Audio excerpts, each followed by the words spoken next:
Now, Mozambique's opposition leader, Venancio Mondlane, is back in the country. He fled just days after disputed elections in October, which led to riots and millions in economic damage. Mondlane was seen holding a Bible and praying before calling on his supporters to continue the protests shortly after touching down in Maputo. He says he's ready for talks over the elections in which the ruling Frelimo party was declared the winner. A Mozambican civil society group says 278 people died since demonstrations started. Eu tinha que quebrar essa narrativa de que estou ausente por vontade própria das iniciativas de diálogo. Então estou aqui presente, estou aqui em carne e osso para dizer que se querem negociar, se querem dialogar comigo, querem ir à mesa de conversações, estou aqui presente, então acabem com essa narrativa. Meanwhile, President Cyril Ramaphosa says Pretoria is closely monitoring the situation in Mozambique. We're watching very closely what is happening in Mozambique. And obviously, Mozambique is such a close neighbor to us, a very good trading partner, member of SADC. And as SADC members, we are prepared, willing, and able to give them as much support as we possibly can to be able to navigate their way out of the challenges that they face. And we hope that the 15th will go well, and they have our full support in every way possible. Let's talk more on the situation in Mozambique now.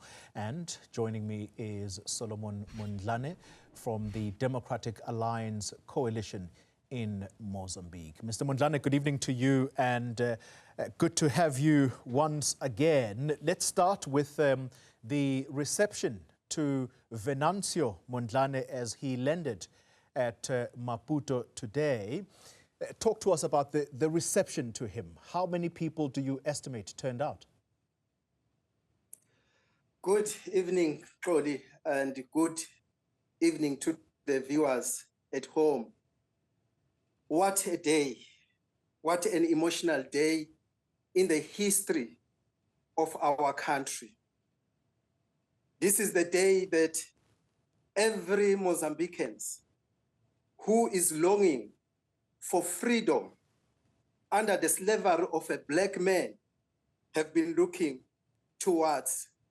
And today, that day has come where we are breaking the bondage of fear in our country. Venancio Mondlane carries the hopes and aspirations of our people. For the first time, to have such a leader who is willing to sacrifice his life. More than 20,000 people were seen in the streets of our country.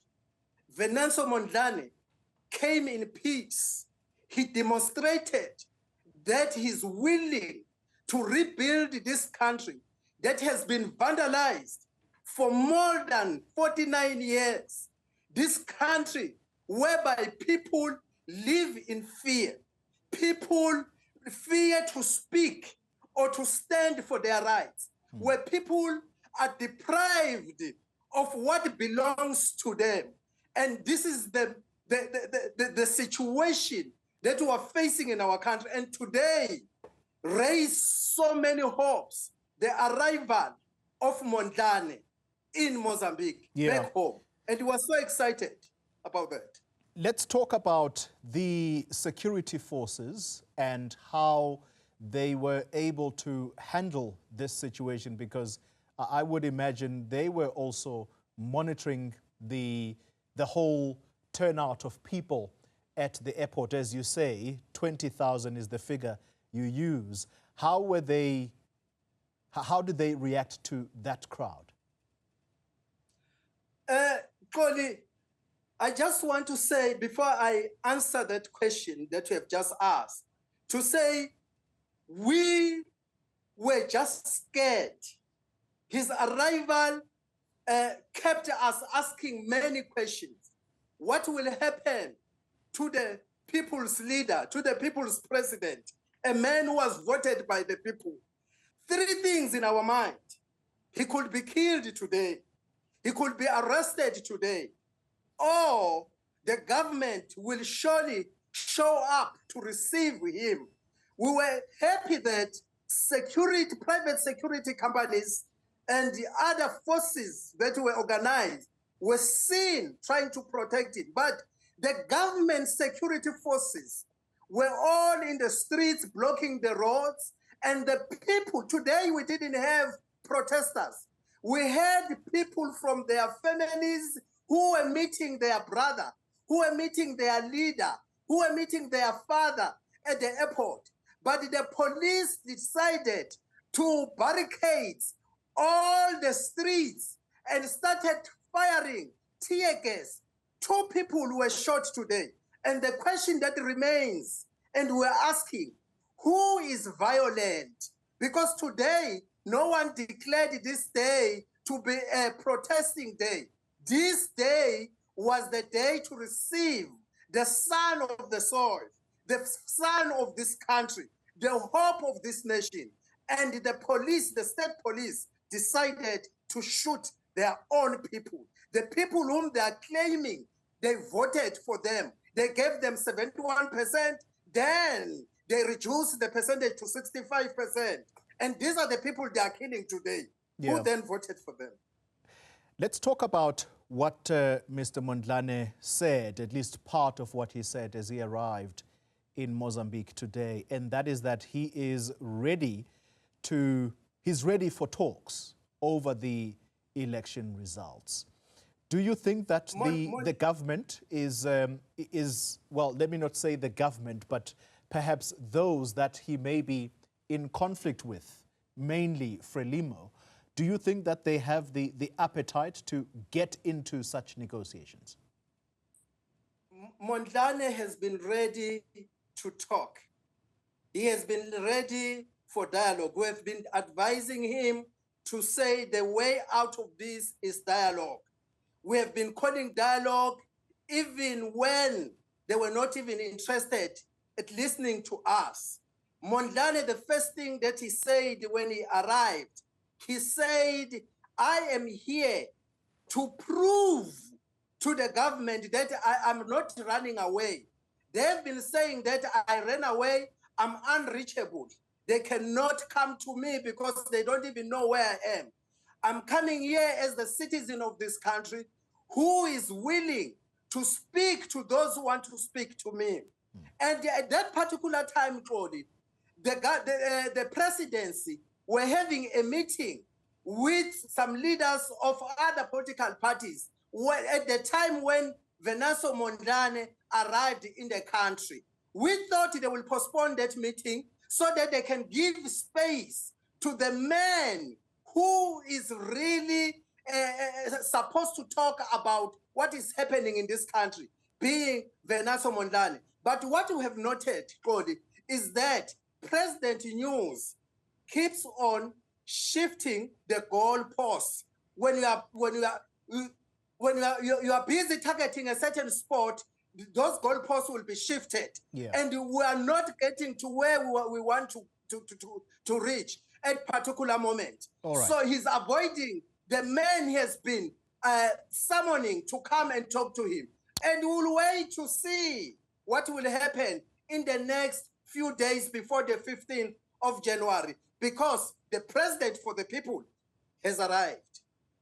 Mr. Mondlane, very briefly, I've got to let you go, but the SADC has organized, we understand, a group of elders to try and mediate in this situation.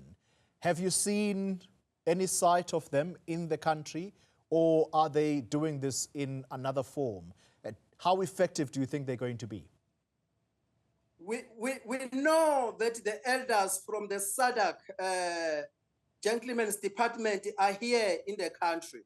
We thought the leaders of SADC, not the elders, because The elders are not into this level that this situation in the country requires. But also to see that the SADC Gentlemen's Organization is playing games with us. They've asked for feedback from their elders by the 15th of January, when President-elect of Frelimo is supposed to be installed in power. Now, before that, we thought they will prioritize talks between Venancio Mondlane and the SADC leadership. But that's not happening. They are busy shifting the goalposts because what they know is to meet in those air-conditioned houses and share a drink or two and celebrate the looting of the wealth of our country. We can hear the president of South Africa. He knows that 50% of our gas in Mozambique goes to South Africa. 80% of our electricity in Mozambique go to South Africa. They buy it on less amount. While here in Mozambique, we pay double amount of what is produced in our country. And they will tell us who are busy flocking their countries, when in actual fact, our country is being looted by South Africa, it's being looted by Rwanda, it's being looted by France. And we in Mozambique, who are treated as slaves, we live in misery, and you are being shot by the guns that they have, which they exchange with these countries. All right. Solomon Mondlane, thank you very much for your time. He is from the Democratic Alliance Coalition in Mozambique.